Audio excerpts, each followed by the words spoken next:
Hello, everybody. Welcome. Thank you very much for coming tonight.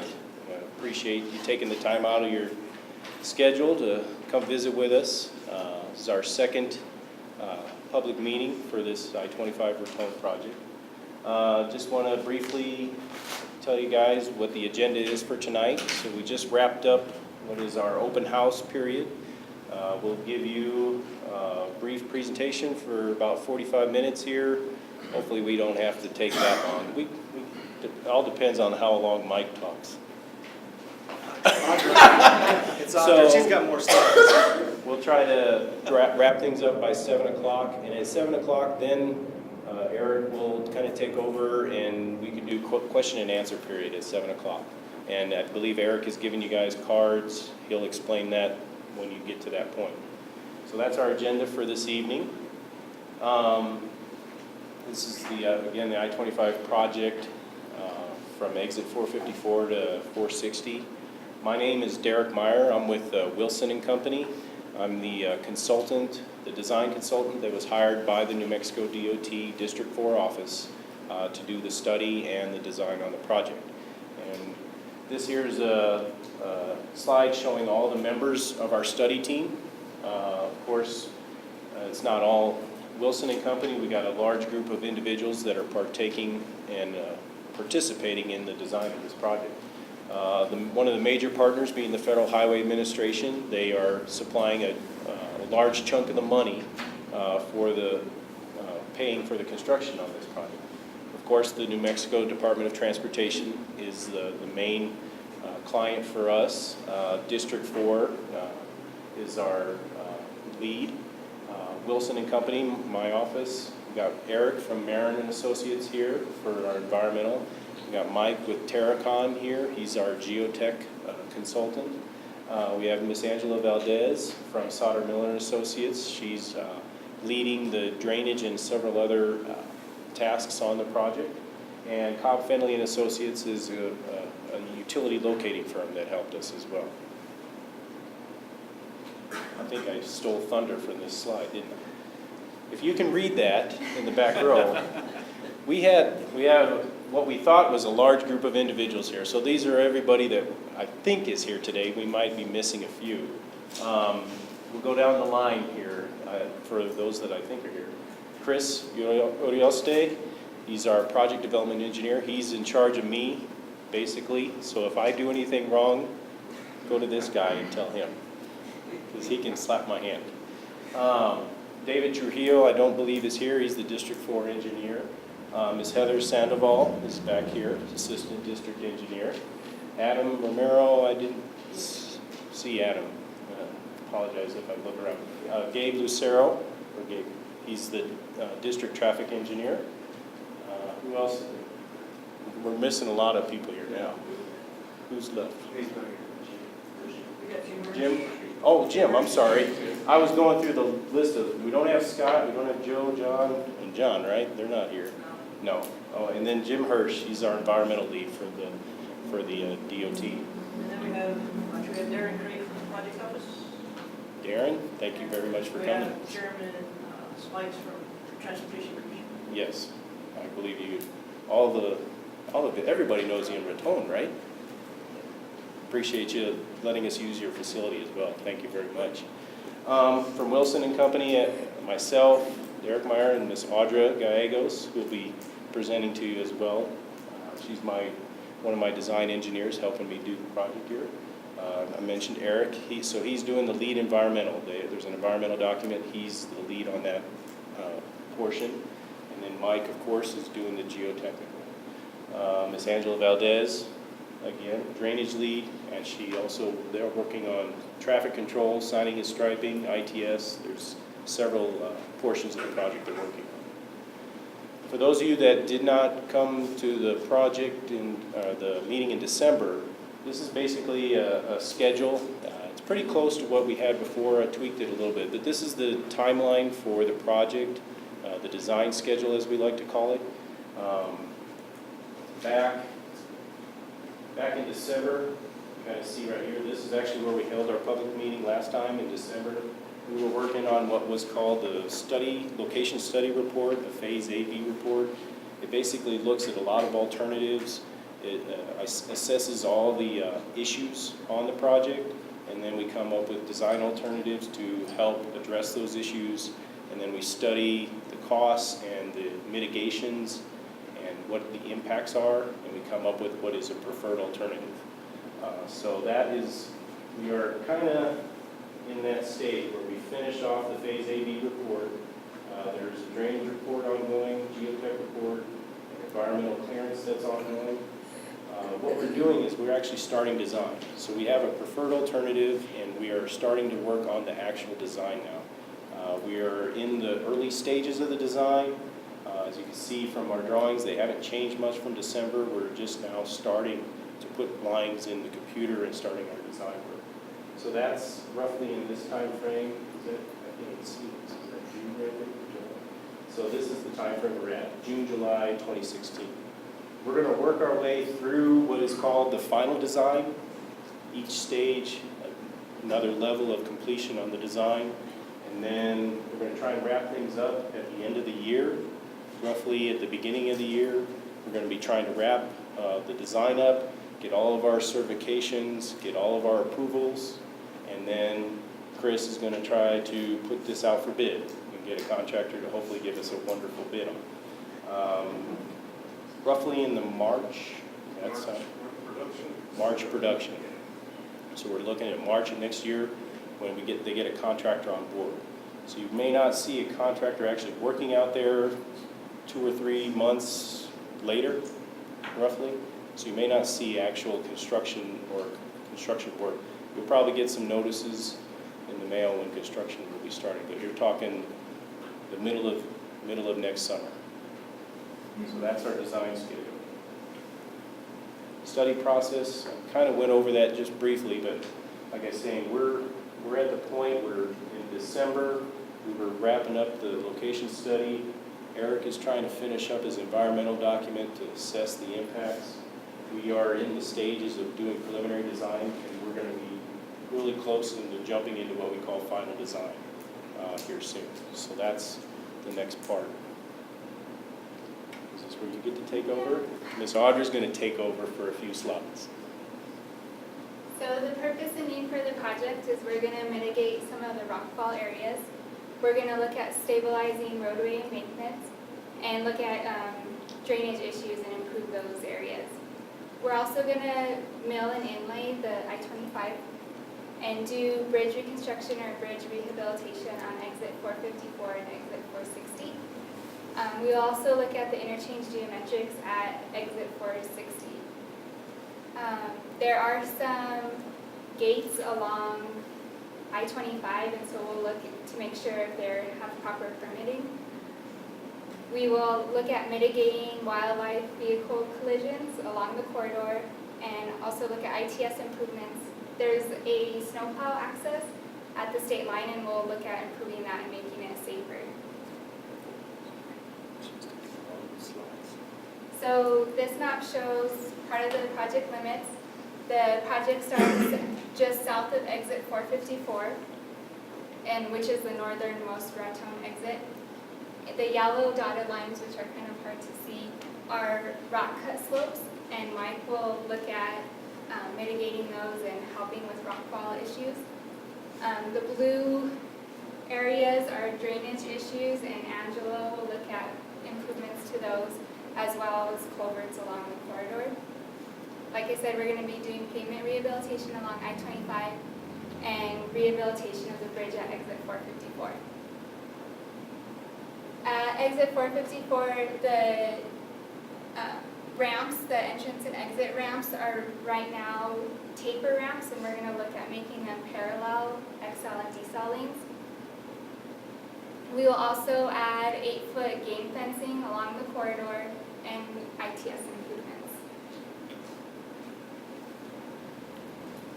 The project ends at just north of exit 460. We're looking at replacing that bridge at exit 460. Right now it doesn't meet the minimum vertical clearance, so we'll need to raise that. since we're adding the 8-foot game fencing along the corridor, we're gonna look at a potential wildlife crossing just north of milepost 458, and that'll be 2 culverts in series that'll be large enough that elk and deer would use it. And also, at exit 460, it's been said that there's trucks that back up during winter weather conditions, that they pull off to the side and they want to chain up before they get to Colorado. So we're going to look at making a truck chain up area.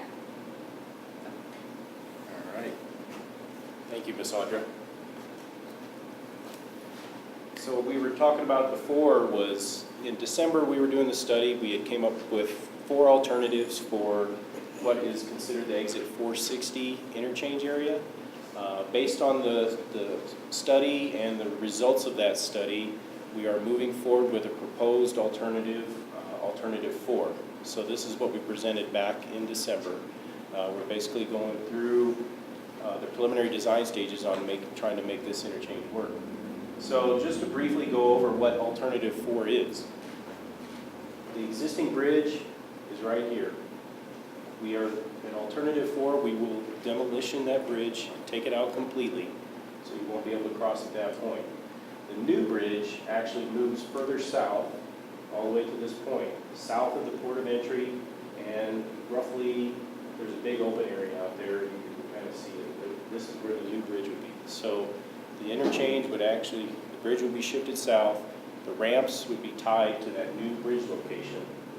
We would have, in lieu of having on-ramps and off-ramps in different spots along the corridor, this alternative basically concentrates all the ramps around the bridge itself. So it'd be more like a typical diamond interchange that you would see along I-25 throughout the entire corridor in this area. So it's a normal, what we call a diamond interchange. The on and off ramps come off and get back on. So that it would have a more typical look to it.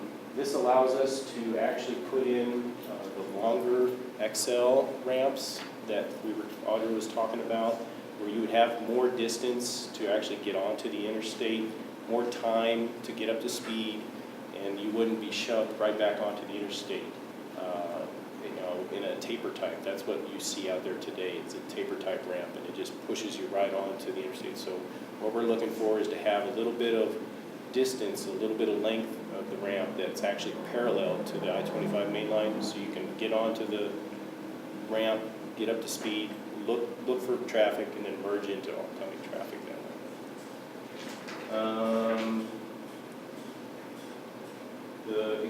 We talked about closing this off, this frontage road that goes north from the camp and there's an exit that goes into Colorado. In talking with the Colorado DOT, we won't be able to close off this 2-way frontage road as we show it right now. It won't be signed as the major ramp, but the Colorado DOT will still need to use it for their snowplow operations. So it will be available, but it won't be the signed entrance ramp that we want to have people to use on a regular basis. The entrance ramp would be in this new location right here. So that's the one change. We won't be able to close it off right there. So that's probably the biggest change you're going to see in the project as a whole, in the 6 Mile project, the relocation of the exit right there. It may not look exactly the way you see it here today. I was talking to you guys. We're going to work our way through the design, and we're already running into little design issues that we got to work on. The ramp profiles are very steep. The main line I-25 is extremely steep coming up to that point. So we're trying to make sure that the ramps that go off to that new bridge aren't any steeper than what we see out there today. We're trying to make it as easy as possible to get off those ramps. So we're going to be working through those situations in our design process. By the next time we come out to see you guys, I think we talked about later this year. We'll come back out and we'll have more detailed layouts showing you what exactly those ramps and everything look like. Rockfall, I'm going to open it up to Mike. You don't want to say anything, Derek? Nope. Nope, I'm not going to let Mike talk about Rockfall. Good evening. If you remember back in December, we talked about 3 build alternatives, 1, 2, and 3. Basically, build alternative 1 was almost a near zero maintenance in terms of the mitigation of the rockfall. Build alternative number 2 involved 95% catchment of the rockfall material, which was in compliance or in accordance with Federal Highways Administration. And then we looked at build alternative 3, which essentially was a maintenance issue, that we weren't going to go in and do any extensive mitigation or design. It was strictly keeping up with the maintenance. So when we took a look at all 3 of these build alternatives, really the 3 factors that come into play: safety, which is paramount and the most important, dealing with the traveling public as well as yourselves attending this meeting. We're dealing also with the maintenance that the DOT has to complete on an annual or yearly basis.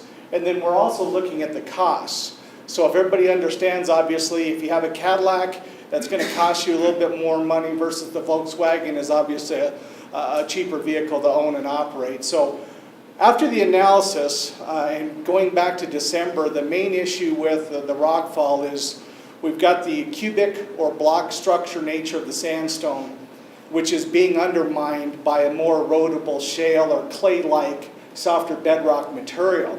So we went to, in the analysis for the Phase A-B report, we concluded that build alternative 2 was our best option. And what it tried to do, it balanced both cost, maintenance, and safety to where we could obviously design a system or mitigation program to take care of 95% of the rockfall potential in the area. So as you take a look at build alternative 2, compared to, let's say, build alternative 1 that we discussed in December, it's a less evasive system. What we would be looking at are selective rock bolts or soil anchors to basically fuse some of the smaller blocks to the larger blocks to avoid those blocks being dislodged and obviously tumbling down the hillside and impacting potential traffic. We have to take a look also at the erodible claystone or shale material because it's more susceptible to weather conditions, freeze-thaw, changes in climatic conditions. We need to be able to protect this material. So those 2 mitigation measures are the primary measures in terms of what we're looking at for build alternative 2. And then we've got a couple areas along the I-25 corridor, in particular to, I believe, between mileposts 457 and 458, and also at milepost 460, just on the north side of the port of entry there, the building anyway, and parking lot, where we've got some evidence of some creep or some movement of the slope itself. It isn't anything real significant, but it's something that we identified in the Phase A-B report, which we're going to do some further evaluation. Obviously take a look at how stable some of these areas are and come up with some mitigation measures as required if deemed necessary. I do want to mention for Mike, if you do see some people out there that look like they're out there joyriding on the rock slopes, those are actually people that work for Mike. Because as part of his study, he's going to send 2 guys or a crew. Yeah, we've got a couple guys at least. We're going to do the remote mapping. Yeah. And then we're going to have 2 of our guys scaling the cut slopes in order to characterize the structure of the bedrock to assist in the mitigation measures. So if you think there's somebody out there having fun, they're actually getting paid to have that fun. That's their job. So they're trying to map what is out there. Okay, just talk a little about the environmental process, kind of discussed this at the last meeting. We follow the federal and the state rules. At the federal, there's a law called the National Environmental Policy Act. It was signed by Richard Nixon in 1970. It's kind of a grocery cart where we just look at issues like soils, vegetation, wildlife, socioeconomics, and look at impacts for those different resources. We compare alternatives of the project and produce an environmental document of some kind.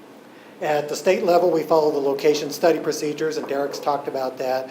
We're in Phase B or C right now, the detailed evaluation of alternatives and the environmental documentation phase.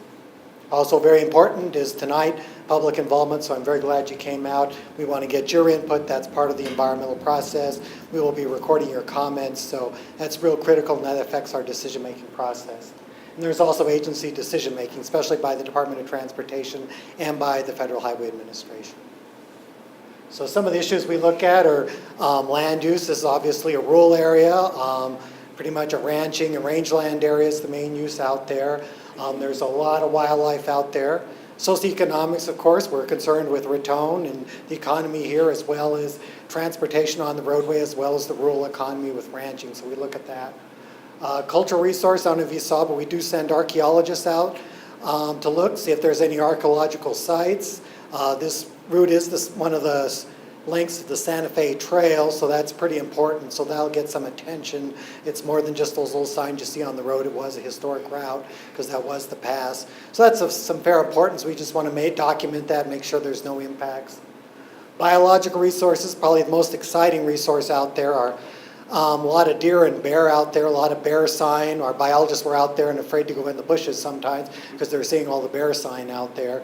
I guess one runner up there in the Advice Caldera met up real close with a bear this last weekend and had to play dead. So we do think about bears, but we're trying to make some wildlife fences, put in a crossing midway for the bear and the deer. They like some sort of light, so we'll talk about light in the median. So we need a fairly big culvert with some light in the median, because if they see it's real dark, the bear and the deer don't go through. There's a measurement called openness factor they use.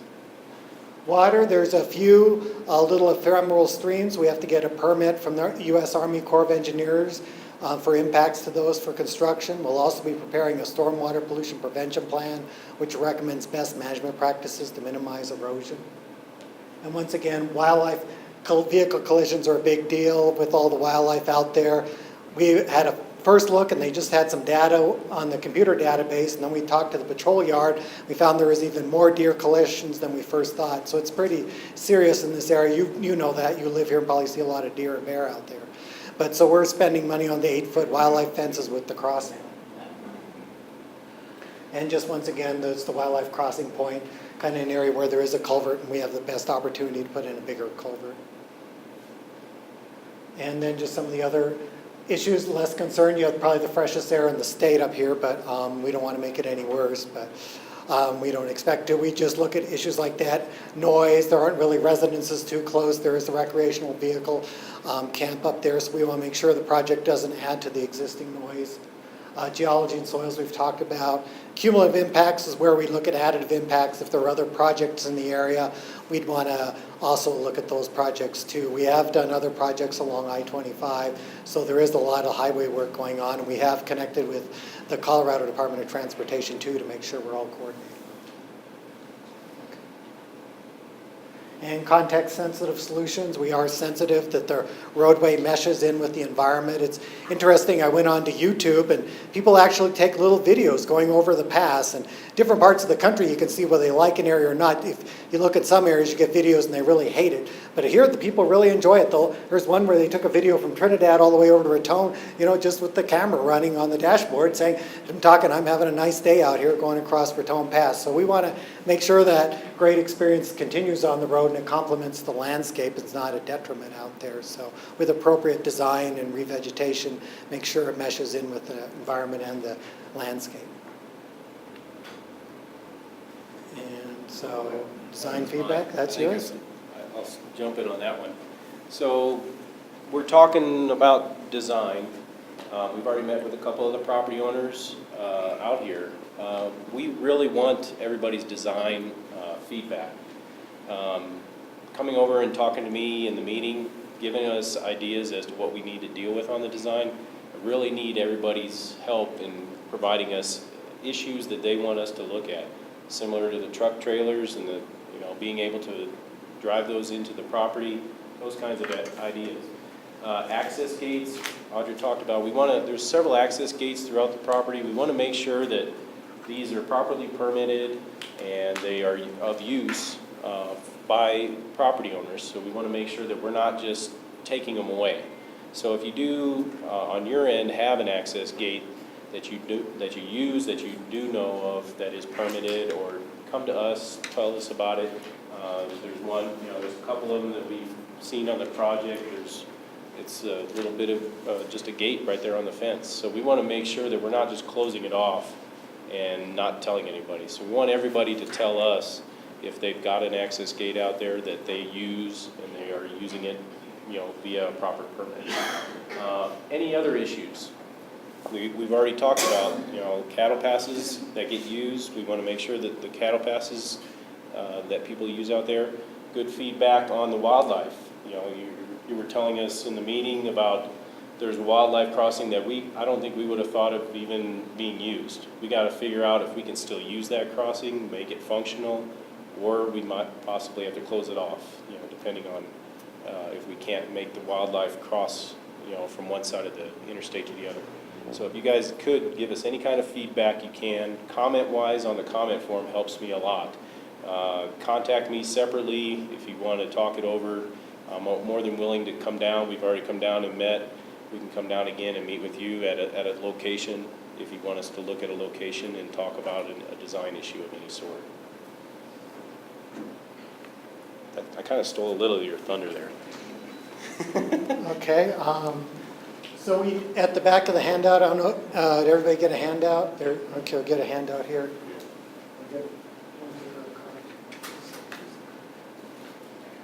Okay, so, got my recorder here, but at the back of the handout, there's a comment form, so you can leave comments here, mail them to me, send them by email, even fax, and you'll get a response if you send an email. We are going to record the meeting right here, so we'll open up the floor for comments. Does everybody have a little card? So when you want to make a comment, just lift the card and say the number. That allows us to get your name off the sign-in sheet. And with that, we'll open the floor up to comments. Yes, go ahead, your number? Will there be, Number 3, okay.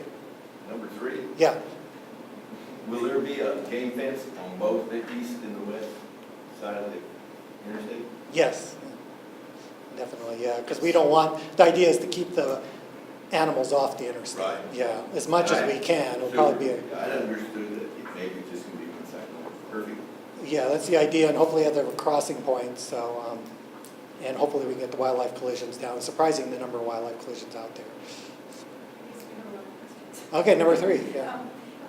Some of those gates that you talked about are railroad access gates. Okay. So, and I don't see anybody, or I didn't know if there was anybody here representing them. Probably not. We'll contact them though. Okay. Yeah, that's good to know, because, we Those chase. railroad gates are never shut. Yeah, they're bound. They're open all the to have time. They don't have a cattle guard or anything on them? No. Yeah. But it would be our desire, because we want to get that fence to go all the way across and prevent wildlife from going. So at those gates, we got to come up with a new situation, a cattle guard, something that prevents the wildlife from crossing at those spots if we keep it open. So we'll work with the district and we'll contact the railroad to make sure that those are And taken care another of. question, since that bridge is being moved further south, it looks like, and I know you said there's gonna be a longer entrance ramp onto the interstate, but I'm just wondering, like, there's so many big trucks that come out of the port there, and like, when we pull out, we've got heavy loads of cattle, and we can't really accelerate to interstate speed because it's so steep right there. And so that bridge is being moved further south where it gets even steeper, faster. And I'm just wondering how that's being accommodated for, because you literally can't accelerate going downhill with cattle, with a big trailer full of cattle, to interstate speed. Oh, I And got there's you. a lot of cattle go through that water. Yeah. They're not going on the street. So you're concerned that when you're coming onto the interstate using the ramp, that you still can't get up to speed? No, that's the Using problem. You have gear. to stay geared down. Yeah. And that traffic comes over the port so fast that, and you have to start out slow. We have to Because when you hit the bottom, you're going pretty fast, so we can look at that. We'll have to figure that out. That is a totally different, that's the opposite of kind of what we're trying to accomplish. We want to give you enough length to get you up to speed, but you're saying you really can't, We don't want that. you don't much want to speed. gear we up. have to get off real slow. Yeah, okay. Because So we it's would- so steep there, you'll lose control if you're being pushed by cattle. So we'll have to look at that to see how we can accommodate a little extra. It might be a little extra length that allows you to sit in that outside ramp lane longer than than normal, I guess, is what you're saying. Okay, number 6? So I share the same concern for my guests because they don't want to pull out and take off at highway speed in an RV down the hill either. It's a good way for them to lose control. So they pull out geared down so that they don't lose control down the hill either because they have a huge amount of weight on a fifth wheel pushing them too. So that's a shared thing, which I hadn't really thought about, but, so you have a lot of traffic that has the same.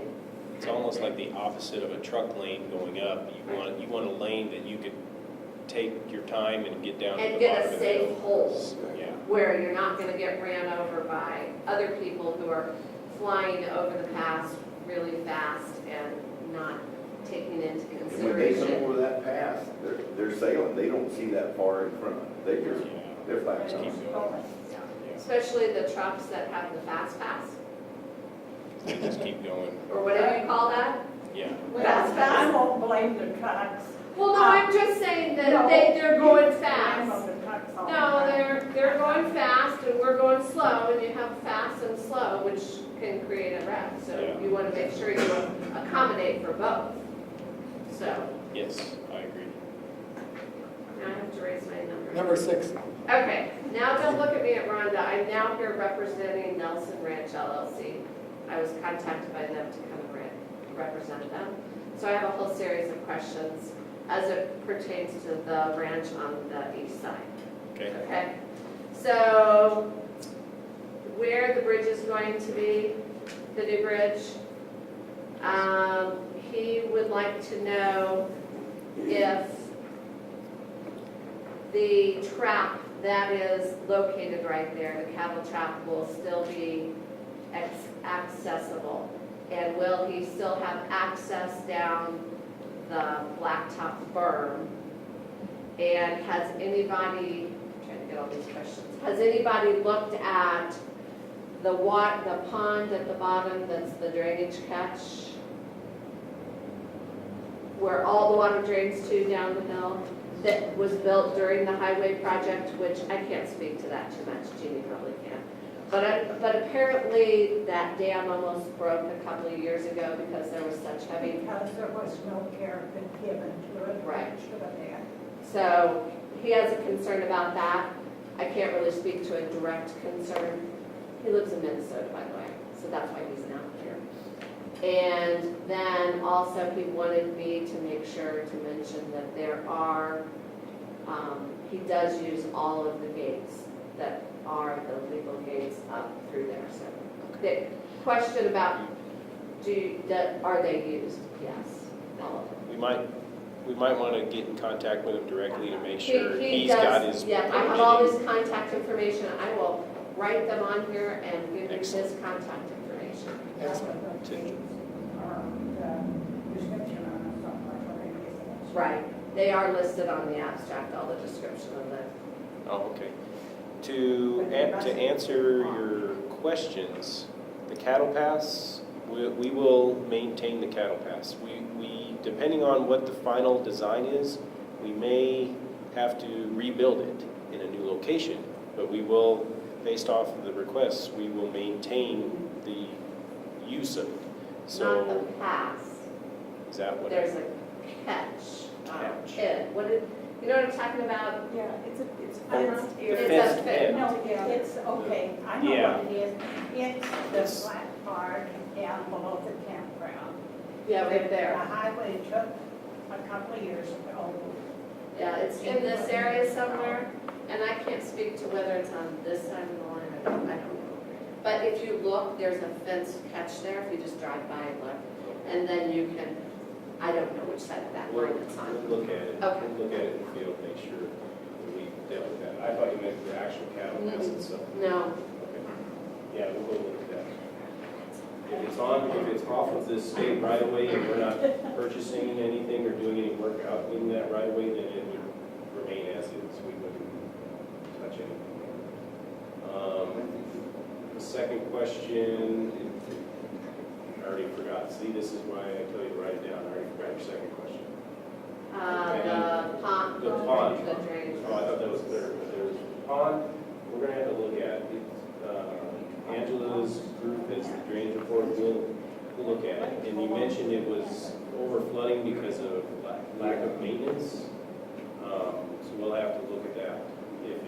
If it is, I don't know if it's a DOT maintained pond or not. It may not. I don't think it is, but you'll have to just check in with them on it. So we may have to track down who's in charge of that pond. If it's not a DOT maintained pond, then it would be our job to clean it out. But, yeah, we could look into it. So that was question 2. And then the gates, The gates. all the gates. If you can get me his information, so we're not having to, I don't want to have to go through you Right, every I'm time. putting it all on here for you. Yeah. And I'll write the bullet points and then you can contact him. But if you need me to show you where the gates are sometime, if you want to come up, I can do that. Yeah. That's yeah. easy. Okay, And I have the codes to them, but yes, they use those gates all the time. great. And I think we plan But on they coming are back out. remain locked. Yeah, they're supposed to be locked. It's supposed to be. So what we'll do is, we're probably going to be coming out, I'm guessing late July, to do another field review. Kind of like sitting down with you guys, we're going to bring the team out, probably do a field review with the design study team. We'll probably look at those gates at that time, so I'll coordinate that effort with you, and maybe ask you to come And join us. he might try to come for that, because Okay. he's scheduled to be here. It'll So be maybe nice- you could it'll be work nice that and out. hot for him. Actually, from Minnesota, I don't think he wants to come from Minnesota here. Anyway, that'd be great if you could. Any other questions, comments? Okay, 33. I was just. I have one, this is all about the past, but you're talking about game fences and stuff. What about any kind of sound barriers along 25 through town? Are you even thinking about anything like Well, that? that's just not this project area. And the sound barriers are based on the number of residences, and they pretty much have to be right by the highway there. And since the residences are dispersed in this area, not really close, it really is not going to qualify for a sound barrier. You really almost have to have a full subdivision right abutting the highway before you meet the criteria for a noise barrier. And this roadway in town, I can't comment on because that's not this project. Are you having noise problems here in town, or? Well, anywhere in town, in the summer, you open your window, all you hear is the interstate. Okay. Clean air carries further. Yeah, well, I mean, it's just, sound travels up and You it get, goes forever and a day. Yeah, they have a noise policy, and they only look at new noise walls when they're adding, they call it capacity. So if they're not adding a new lane, they're not doing the noise study probably. So if they add a new lane there, then we'll do the noise study. And where, in areas where there's subdivisions right next door, they'll probably qualify for a noise wall if it's the same noise policy then. Otherwise, we're pretty much not putting in noise walls. They're very expensive to put in, so with age of limited budgets, we're not anxious to put them in everywhere. But we do understand it is a concern. Well, you know, it's a concern also for, I mean, the owner of the ranch that we manage, he uses it primarily for elk hunting, and noise is an issue for elk too, you know, for Well, that's what we lease wildlife. it for, so they don't. Yeah, Yeah. I mean, so it is an issue. We just make it a toll road, then they gotta buy a ticket. It originated the toll road.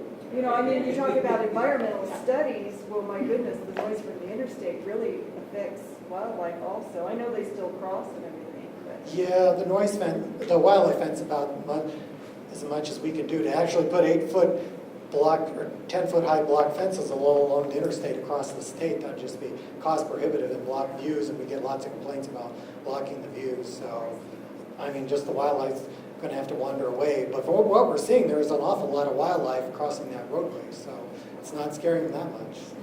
Right, that's true. They cross. they're getting pretty, bold, I guess, when they get across. But it's a good point, appreciate that. And it does affect wildlife, the noise does, there's no doubt about that. Any other comments? And for those of you, sir, if you want to ask afterwards, I know you came in a little late, if there's any other questions that you may have missed or explanation, I'm willing to stick around and answer any questions we have.